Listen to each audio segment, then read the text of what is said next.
Hai semua, kembali lagi bersama saya yang akan membacakan novel yang berjudul Dokter Komentorku, karya Deborah Indrawati. Jangan lupa subscribe dan like video ini ya. Selamat mendengarkan.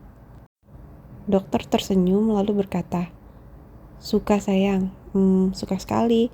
Dokter suka tidak?" Indah balik bertanya. "Suka, justru ini favorit saya kalau kesini," kata dokter. "Berarti selera kita sama. Tos dulu." Indah memberikan 5 jarinya pada dokter. Dokter menyambutnya sambil senyum lalu berkata, "Saya senang Indah makannya banyak hari ini. Tidak mual lagi kan?" "Tidak, tadi pagi kan sudah minum obat mual." "Oh ya dok, obat mualnya habis," kata Indah. "Besok kan sudah mau dikeluarkan," kata dokter. "Iya, tapi kan sore. Kalau paginya tidak minum obat mual, tidak bisa makan. Tidak bisa apa-apa, mana bisa pergi ke dokter sorenya," kata Indah. "Ya, nanti saya berikan lagi. Ayo lanjutkan makannya," kata dokter sambil menyuapkan. "Istri dokter makannya banyak tidak?" "Biasa saja," kata dokter. "Waktu makan di sini nasinya tambah seperti kita sekarang," tanya Indah. "Rasanya tidak mungkin Dewi pesannya bakul besar, dan dia juga pesan beberapa masakan yang kami suka. Kita makan sampai kenyang, nasinya masih sisa sedikit." "Oh, bukan dokter yang pesan," kata Indah. "Tidak, kalau pergi sama Dewi, dia yang lebih banyak berperan. Apalagi di restoran. Kita kan sudah lama menikah, jadi dia sudah tahu mana yang saya suka, mana yang tidak," kata dokter. "Oh begitu, mulai sekarang saya harus belajar mengetahui mana yang dokter suka dan mana yang tidak," kata Indah. Dokter senyum. "Bagus kalau Indah mau belajar. Tapi Indah tidak harus merubah diri seperti Dewi, karena saya suka semua yang ada pada diri Indah," kata dokter. "Kalau saya sampai nanti minta disuapkan terus bagaimana?" tanya Indah. "Tidak apa-apa, Hani. Saya suka menyuapkan Indah," kata dokter.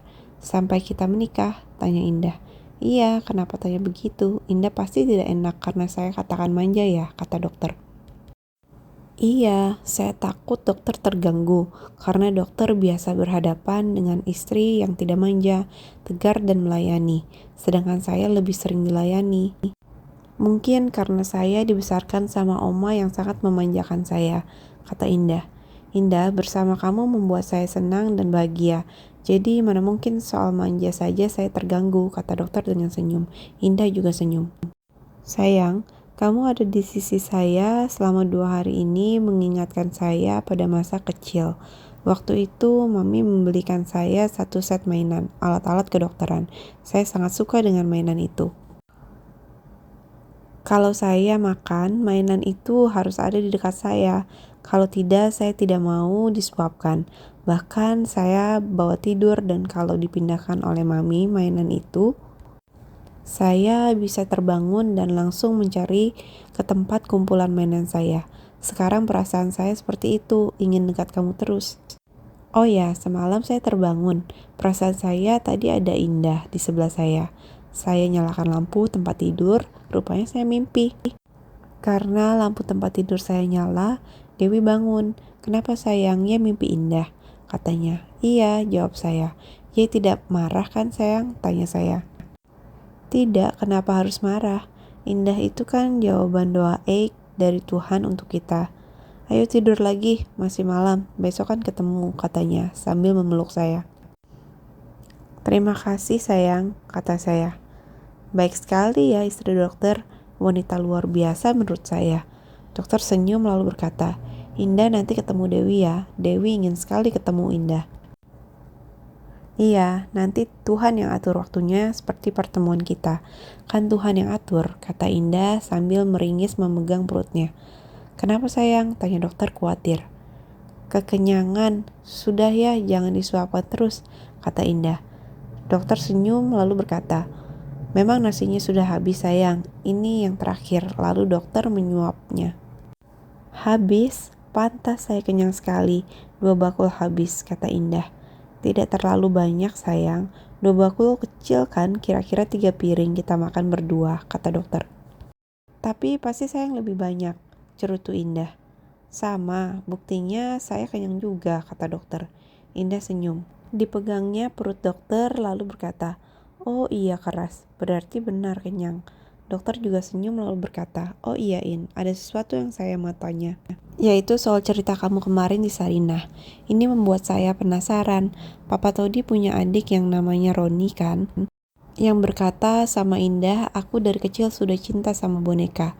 Tapi sayang kita bersaudara. Mereka berdua saudara kandung atau saudara tiri?" "Saudara kandung," jawab Indah. "Kalau begitu adiknya bersaudara sama Indah. Kakaknya bersaudara juga kan sama Indah?" tanya dokter. "Iya dok, ibu mereka itu keponakan opa saya, jadi orang tua kami sepupuan. Maka kami anak-anaknya disebut sepupu 2 kali. Kenapa bisa menikah? Kan saudara dekat," tanya dokter heran. "Sebenarnya saya malas menceritakannya karena ini aib yang pernah menyinggahi hidup saya," kata Indah penuh sesal. "Cerita saja sayang, kalau kita menyadari apa yang terjadi di masa lalu itu adalah satu kesalahan, tentu kita tidak akan mengulanginya lagi," kata dokter. "Iya, ini benar-benar kesalahan besar. Kami terpaksa dinikahkan karena kecelakaan yang seharusnya tidak boleh terjadi. Karena kami bersaudara. Makanya waktu kejadian saya hamil, om, tante, oma, apalagi Om Adam kesal sekali sama Doni," kata mereka. "Ini namanya pagar makan tanaman. Tadinya keluarga mau lapor polisi. Saya menangis meraung-raung sambil memohon jangan dilaporkan. Nanti anak ini lahir tidak ada bapaknya." "Untuk apa bapak seperti itu? Lagi pula kamu kan tahu dia sudah punya istri dan anak. Kenapa kamu sebodoh ini? Dulu Aldi berlutut minta maaf kamu tolak. Akhirnya jatuh ke manusia bejat begini," kata tante geram. "Iya, jadi tidak habis pikir. Kenapa kamu jadi bodoh? Biasanya kamu kan ketus dan galak sama laki-laki," kata Om heran. "Awalnya bagaimana Indah bisa hamil sama Doni," kata dokter. "Sebenarnya Om dan Tante juga salah. Saya mau ke Bali sama teman-teman kursus. Tidak diizinkan, disuruh ke Padang. Kalau tidak ke Padang tidak akan terjadi," sungut Indah. Dokter tersenyum lalu berkata, "Sayang, tidak boleh mencari kambing hitam untuk kesalahan kita." "Ya, ya, dokter benar. Saya hanya lagi kesal saja," kata Indah. "Pasti Om dan Tante Indah punya alasan melarang Indah ke Bali," kata dokter. "Iya, alasannya karena teman-teman saya selain wanita yang 11 orang, ada waria 4 orang, jadi 16 orang semua. Padahal menurut saya teman-teman waria itu tidak berbahaya. Mereka tidak suka wanita. Tapi Om bersikeras, pokoknya kamu tidak boleh ke Bali," katanya.